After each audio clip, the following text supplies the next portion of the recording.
পদ্মা না ডাবল মশারি পদ্মার ওই ব্রিজের টাইম লাগে যায় হ্যাঁ বেশিরভাগই দাম লাগে দাম নেবো কেন এই শিবের কারণে শেখ হাসিনার অপর নাম পদ্মা সেতু যার প্রমাণ এখানে সরুটি গেছে তো জ্যাম লেগেছে সিপের কারণে নদীর মাঝখানে সরুটি গেছে অনেক বেশিরভাগ জ্যাম লেগে থাকে যমুনায়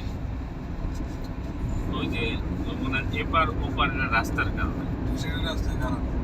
সাবেকটা বললো যে যমুনার সাথে পর্যন্ত ওই আবার রাসেল ভাই ওইদিক যমুনার সাথে এই থেকে পদ্মা সিরাজগঞ্জ পর্যন্ত তো ওই দিকের রাস্তা পদ্মার পারে এদিকের রাস্তা ধরছে অনেক। আর ওদিকে প্রায় কমপ্লিট রাসেল ভাই এলেঙ্গার এই সাইডে কমপ্লিট হয়ে গেলে পরে তখন আর এই জ্যামটা থাকবে না আরেকটা কারণে জ্যাম লাগে সেটা হচ্ছে সে ইয়ে যেহেতু টোল প্লাজা টোল নিয়ে কভার করতে পারে না দেখো তো শেষ হয়নি তিন থেকে দূরে নদীমাতৃক দেশ কত সুন্দর বাংলাদেশ হ্যাঁ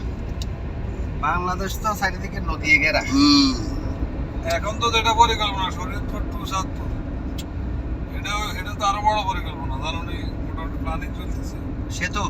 হ্যাঁ ও ওটা হইবো আপনার প্রায় 14 কিলোর উপরে এটা তো ওয়ার্ল্ডের ফার্স্টার ভিতরে একটা হবে এটা হ্যাঁ। কে কিও এই বিল্ডিং গুলো কোন জায়গায় এই যে কাকা অনেক বড় প্রজেক্ট তো এটা ক্যান্টনমেন্ট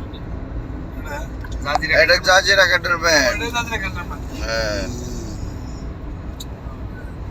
যাদের তো সুবহানাল্লাহ চিন্তা করছেন এরা কি কেমন করে দিয়ে দিছে দেখছ এটা কম শেষ হয় না বেটা না শেষ বলতে কিছু দেই না এখানে বাড়ি ঘরে গেছে মাছ যদি ভাই যদি দুই একটা ফিলের কিছু হয় রে ভাই মাঝখানে আর মাঝখানে বাড়ি গেছে বিশাল শহর হ্যাঁ মাঝখান দিয়ে উঠলো না গুজব উঠলো না তো একটা ফিলের সমস্যা